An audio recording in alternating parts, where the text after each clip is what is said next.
Inauguré il y a 6 ans, le dispensaire rural de Bokassi, village situé à 7 km de Bongwanou, peut désormais fonctionner en plein régime. Le centre de santé vient de bénéficier d'une ambulance médicalisée flambant neuve et de divers matériels médicaux. Un véritable soulagement pour les populations qui n'ont pas manqué de l'exprimer. Vous saviez, nous sommes dans un village de cul-de-sac, c'est-à-dire après nous, il n'y a pas d'autre route. Et si c'est comme ça, vous comprenez que les voitures ne circulent pas tout le temps. Donc quand nous avons un problème au niveau de la nuit, même des fois la journée, pour trouver une voiture pour évacuer, c'est tout un problème. Donc pour nous, c'est vraiment un don très précieux. Aujourd'hui, il y a une ambulance. Et surtout cette ambulance, c'est une ambulance médicalisée. Ça va beaucoup aider cette population-là. Et à travers vous, merci beaucoup aux donateurs et merci aussi au président de la République, son Excellence, président Alassane Ouattara. Ce don d'ambulance et de matériels médicaux s'inscrit dans le cadre du projet à impact rapide des régions initié par le gouvernement. Représentant l'inspecteur général d'État Théophile Awandoli à cette cérémonie, Jacob Assouba, cadre de la région, a invité les populations à en prendre soin. Aujourd'hui, la santé est au centre de tout. Et la population de Bokassi, depuis 6 ans, a besoin d'avoir une ambulance.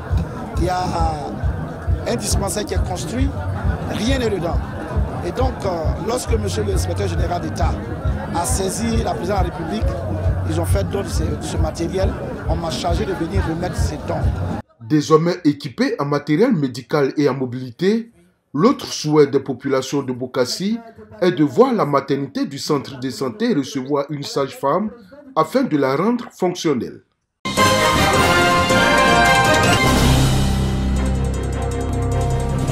À l'occasion du Nouvel An, les femmes de la région du Gor ont été comblées. Elles ont reçu des dons en vivres et non-vivres. Ce sont des dons de leur parrain Hippolyte Djedje-Bagnon, cadre du Rassemblement des oufouettistes pour la démocratie et la paix, RHDP. Le but est de permettre aux femmes de la région du Gor d'être autonomes. Le président Ouattara est très attaché à la paix et à la cohésion. Je prends toute occasion, partout où je passe, pour prôner la réconciliation nationale. Donc toutes mes démarches vont dans ce sens-là. Aujourd'hui, il est le moment de venir pour qu'elles reçoivent un petit don pour pouvoir égayer leur fin d'année. Par ailleurs, Hippolyte Djedje-Bagnon a invité ses filleuls à s'inscrire dans la cohésion sociale afin de favoriser la paix dans la ville ainsi que dans le département de Gagnoa.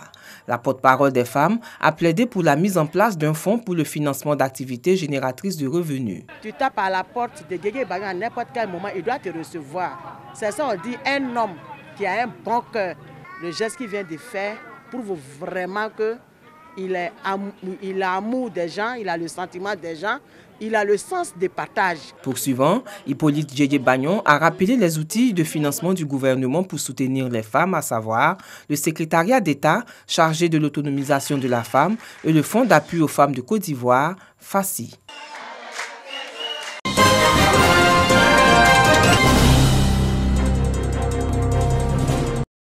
Les anciennes du lycée moderne Jeunes Filles de Bouaké se sont retrouvées. Au centre des travaux de cette rencontre, la question du budget familial. Au sein de la famille, il faut que nous soyons un modèle, notamment dans la gestion de la famille, au plan social, au plan culturel, au niveau de l'éducation, donc aussi dans la gestion du budget. L'objectif recherché à travers ce module, c'est qu'on puisse arriver à un niveau où nos dépenses essentielles puissent être dans l'ordre de 60% de notre revenu, notre épargne dans l'ordre de 20%, et le reste, c'est pour les imprévus et les dépenses de loisirs. Donc il est impératif que nous épargnions avant de commencer à consommer. Nous sommes dans une société de consommation. Si on ne se fixe pas des limites, il sera très difficile de s'en sortir. L'amicale des anciennes du lycée moderne Jeunes Filles de Bouaké entend initier d'autres rencontres pour un renforcement des capacités de ses membres.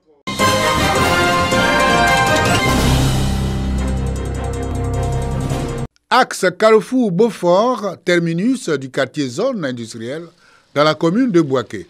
Cette voie, longue de plus de 2 km, porte désormais le nom de Kwame Kona Nzika, décédé il y a de cela 2 ans.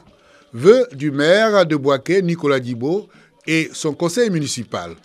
Par cette action, l'équipe municipale de Nicolas Djibo entend témoigner sa reconnaissance à l'homme pour ses actions de paix et de développement en faveur de la Côte d'Ivoire et sa région, le Gbeke. La cérémonie officielle de baptême de cette voie marque également l'hommage à cet homme. Devant la famille du défunt et un parterre de personnalités de la région, Nicolas Djibo invite les populations à s'approprier les valeurs de paix, de travail et de l'entrepreneuriat, comme l'a été Kwame Kona Nzika, qui était une icône de la vie politico-socio-économique dans la région de Gbeke.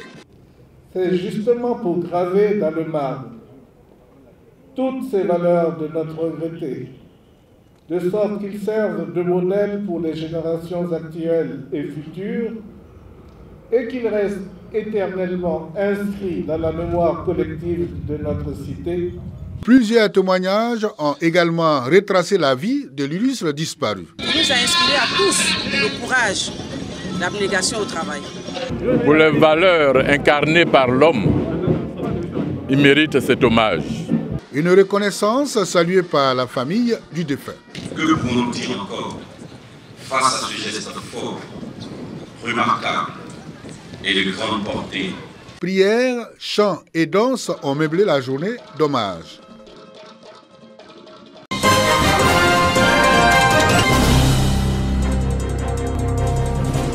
Guides religieux, chefs traditionnels et jeunes du Zanzan réunis dans un même espace pour prier pour la paix et la cohésion dans la région du Gontougo et en Côte d'Ivoire. Dénommée Retour ancestral, cette journée de prière est initiée par les jeunes Brons pour qui la cohésion et la fraternité ne doivent jamais quitter cette région afin de préserver la paix. Que cette action soit pérennisée, que ça ne soit pas une action d'un moment, mais que ça soit pérennisé, que ça soit de longue haleine, pour que nous puissions vivre ensemble. Sans la paix, on ne peut pas vivre. Sans la paix, pas de cohésion. Que la paix règne en Côte d'Ivoire, que la paix règne à toutes les fils et filles de la Côte d'Ivoire. Parrain de cette cérémonie, Alex Yaou, opérateur économique et fils de la région du Gontougo. Pour lui, la cohésion et la paix sont des préalables à tout développement harmonieux. C'est pourquoi il exhorte ses parents et l'ensemble des Ivoiriens à prôner la paix partout où ils sont. Je lance un appel à la jeunesse surtout, respectons nos défensifs. Il n'y a rien de tel, l'amour, la paix, l'union surtout. Lorsqu'il y a l'union dans toute chose, tout se passe en bonne et due forme.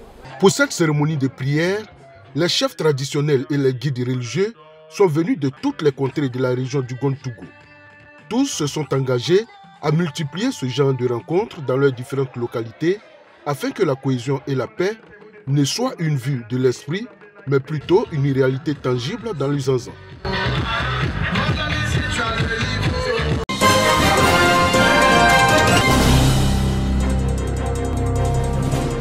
Pour cette première rencontre de l'année 2021, ils étaient une quarantaine, tous imams de grandes mosquées dans la région de Sud-Komwe. Ces guides religieux connus par les chers Adja Sanogo sont venus parler de paix et de cohésion sociale avec le ministre Eugène Akaole, président de la région. Ces imams des départements de Grand Bassam, d'Adiaké, de Tiapoum et d'Aboasso ont signifié au ministre Eugène Akaole de leur volonté à participer à la construction d'une nation apaisée. Ils veulent aussi œuvrer pour l'union des fils et filles du Sud-Komwe. Le ministre s'est battu auprès des hommes de Dieu pour le maintien de la paix pendant les campagnes électorales. Et il nous a soutenus. Il était avec nous, il a toujours demandé des bénédictions pour le maintien de la paix dans la région Sud-Komwe. Le ministre Eugène Akaole s'est réjoui de la démarche des imams du Sud-Komwe. En plus des efforts consentis au quotidien, le président de la région Sud-Komwe exhorte les imams à prôner davantage le message de paix et de cohésion. Des messages qui, selon lui, pourront accompagner le développement du Sud-Komwe. Nous vivons des moments extraordinaires en ce moment que nous qualifions de renaissance pour le Sud-Komwe en termes de développement. Depuis quelque temps, notre région est l'objet d'attention particulière de la part de son Excellence le Président de la République, Alassane Ouattara. Mais tout ceci s'est fait grâce aux bénédictions de nos imams. Mais merci surtout pour le fait que nous avons réussi ensemble dans cette région à maintenir cette région dans la paix. Cette rencontre a permis d'adresser des prières à Allah pour la fin de la maladie à coronavirus et aussi pour la paix définitive en Côte d'Ivoire.